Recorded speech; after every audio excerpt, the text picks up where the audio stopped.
A mídia apresenta explicações apoiadas em opiniões de cientistas renomados. O senso comum induz a acreditar numa só versão.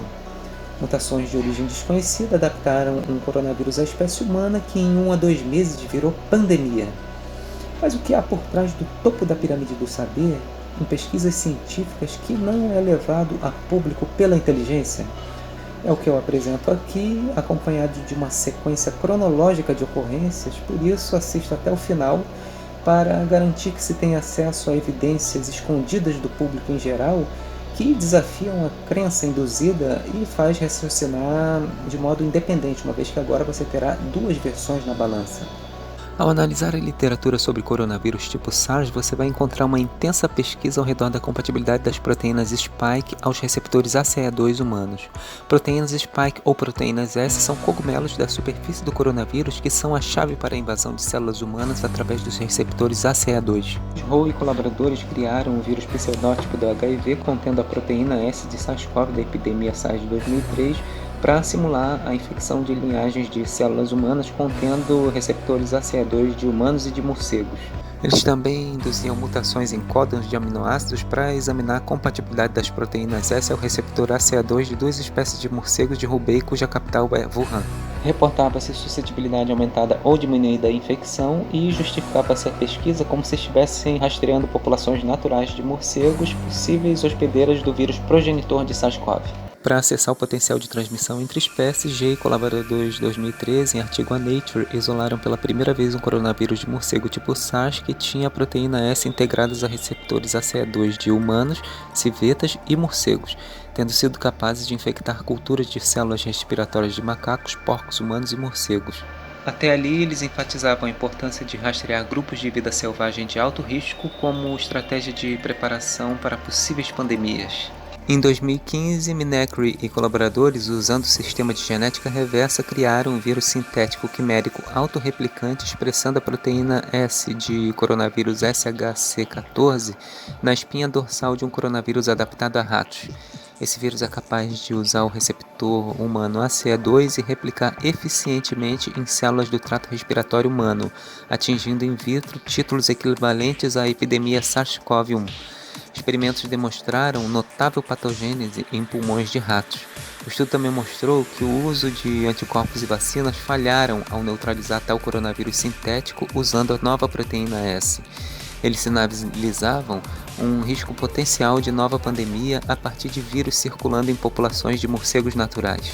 Mas não seria ainda mais arriscado construir um vírus sintético capaz de infectar a espécie humana?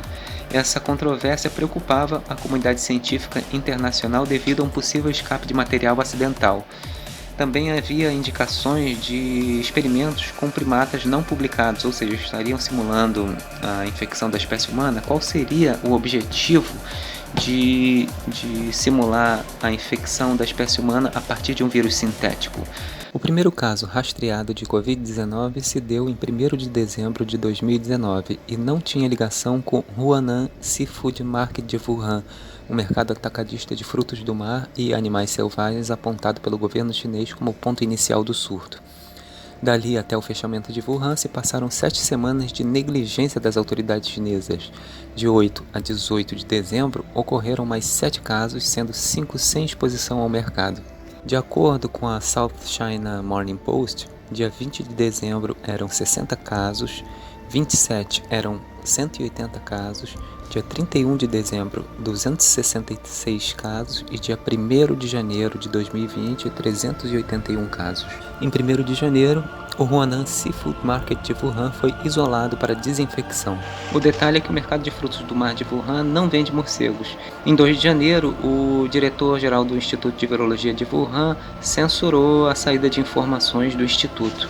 Chegou-se ao cúmulo das autoridades chinesas reprimirem médicos que espalhavam boatos sobre a emergência de uma nova epidemia, como no caso de Li Wenliang, que em 3 de janeiro de 2020 foi convocado para parar de espalhar falsos rumores sobre o surto.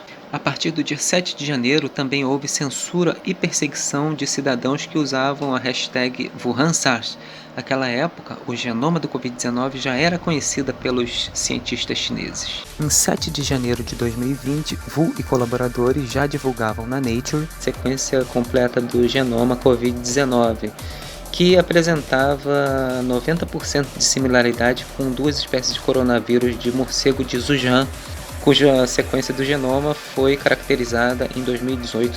O Covid-19 também apresentava 100% de similaridade das proteínas envelope E e NSP7 com uma das espécies de coronavírus, sugerindo os morcegos de Wuhan como reservatórios naturais do Covid-19. Mas seria improvável que numa mutação natural houvesse similaridade de 100% dessas proteínas quando um vírus pula entre espécies. Até meados de janeiro, os anúncios oficiais de casos de Covid-19 eram omitidos para a população. O banquete anual em comemoração pelo Ano Novo Chinês em 18 de janeiro foi mantido, e só no dia 20 de janeiro a Comissão Nacional de Saúde Chinesa confirmou a transmissão entre humanos. Enquanto isso, desde o dia 13 de janeiro, os casos confirmados de Covid-19 se espalhavam pelo mundo. Em 21 de janeiro de 2020, em artigo A Science China, Shu e colaboradores mostravam que a proteína S do Covid-19 tinha uma estrutura 3D similar à da proteína S de SARS-CoV no domínio RDB, apesar de uma diversificação estrutural em 4 pontos da proteína S de SARS-CoV. Não é surpresa que a sequência da proteína S fosse diferente, mas como um vírus pode ser esperto o suficiente para mutar exatamente em 4 locais selecionados, preservando a afinidade de ligação com receptores humanos? Eles sugeriam uma mesma origem ancestral a outros coronavírus tipo SARS de morcegos, e estressavam para a forte interação da proteína S com receptores ACE2 humanos, o que traria um alto risco para a saúde pública.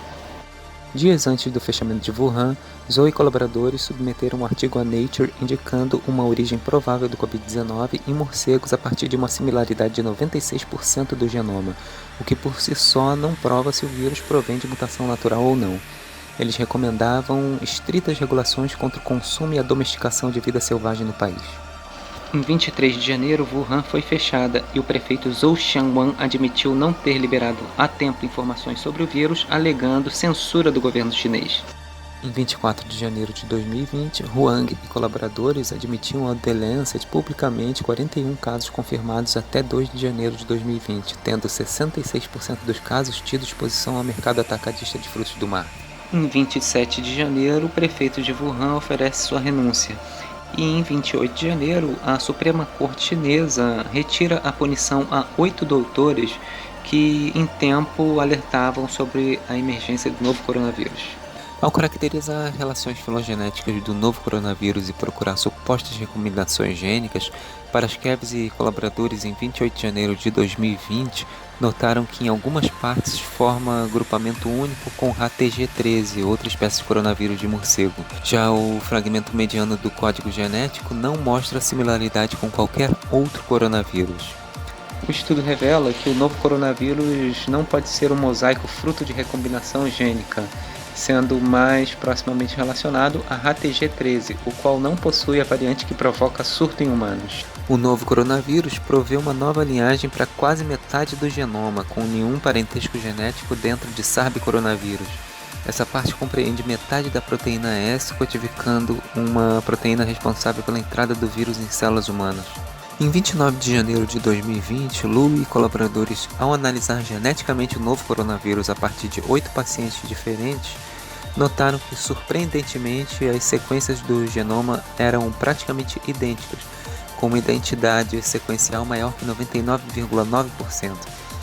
Isso sugere que o vírus se originou a partir de uma fonte restrita dentro de um período de tempo muito curto, tendo sido detectado rapidamente. O que seria improvável na natureza, um vírus sofrer uma mutação pontual e passar a replicar em humanos a partir de um evento isolado. Em 30 de janeiro, a OMS declara emergência para a saúde pública e no dia seguinte já quase 30 países já tinham casos confirmados de Covid-19.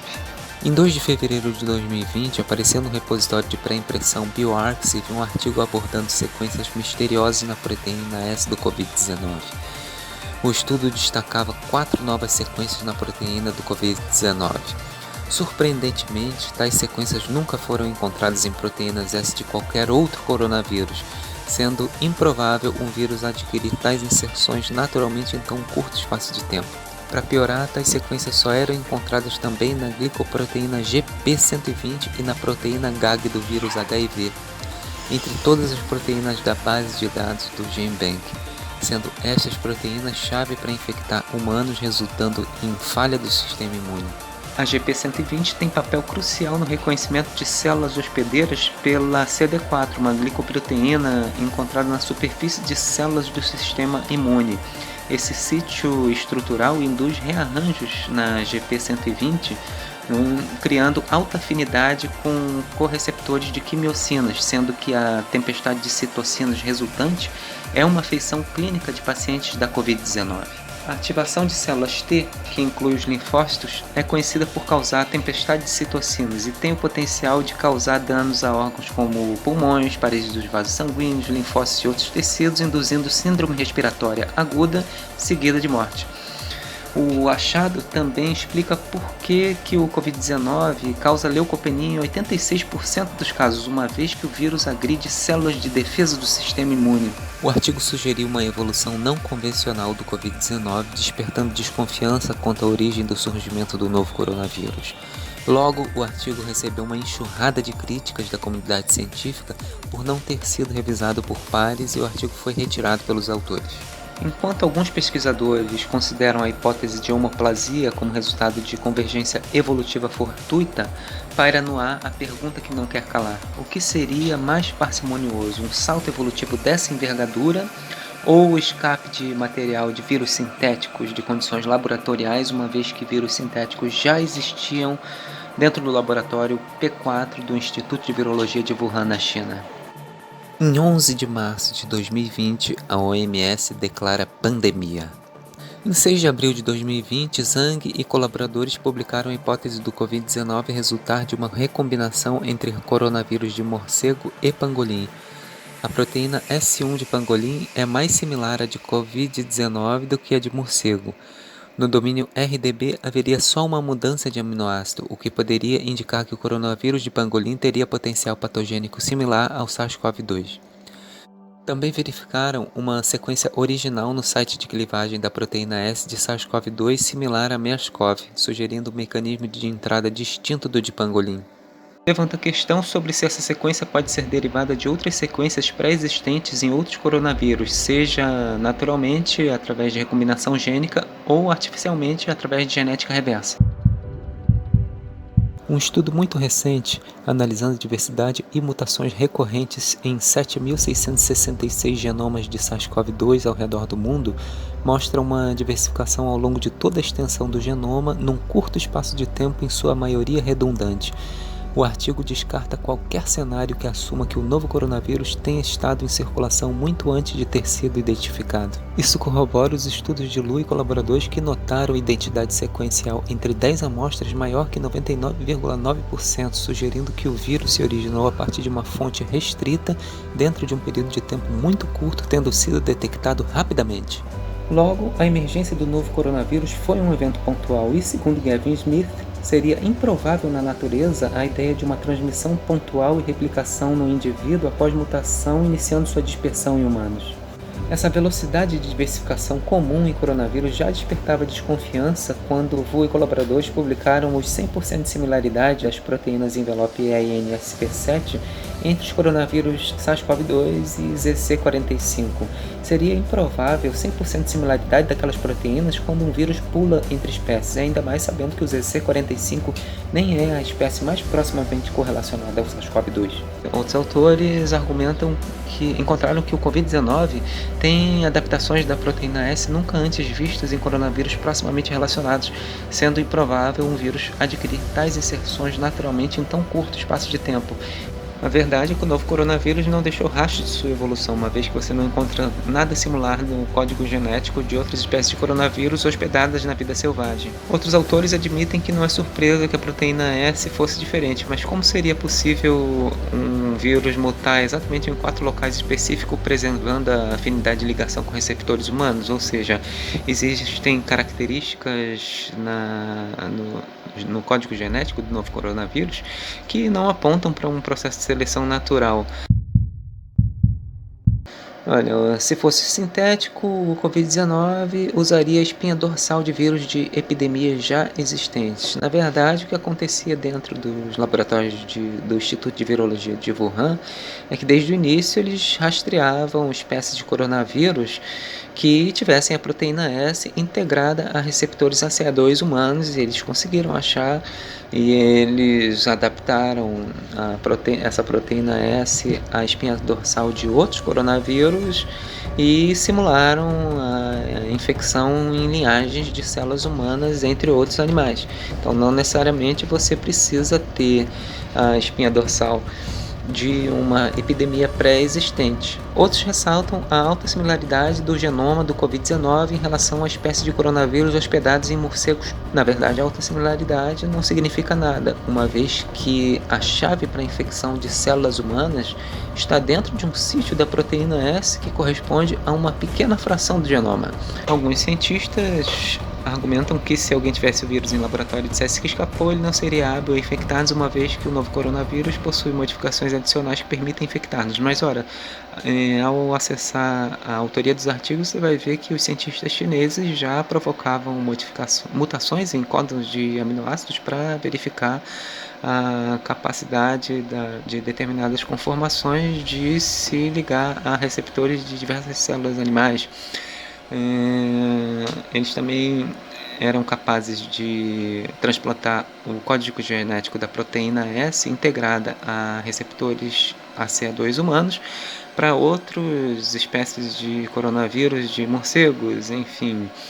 Tecnologia eles tinham e faziam experimentos para simular a infecção de linhagens de células humanas. Mercados da vida selvagem são locais ideais para emergência viral zoonótica ocorrer sob condições anti-higiênicas. Aumenta-se a possibilidade de haver recombinação entre vírus de diferentes hospedeiros da vida selvagem aglomerados de modo não natural. Então, alguns cientistas creem na hipótese de recombinação gênica com outros vírus, mas a hipótese de recombinação gênica já foi descartada.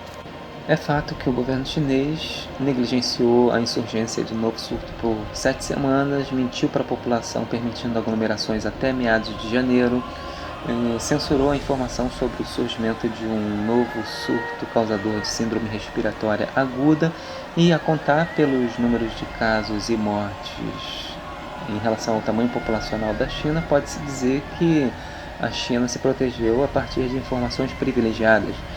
O alerta da OMS sobre a velocidade de transmissão do Covid-19 para o mundo foi inegavelmente tardio, e independente se o vírus saiu ou não de um laboratório ou se é proveniente de mutação natural, o fato é que as ações e omissões do governo chinês devem ser consideradas crime contra a humanidade.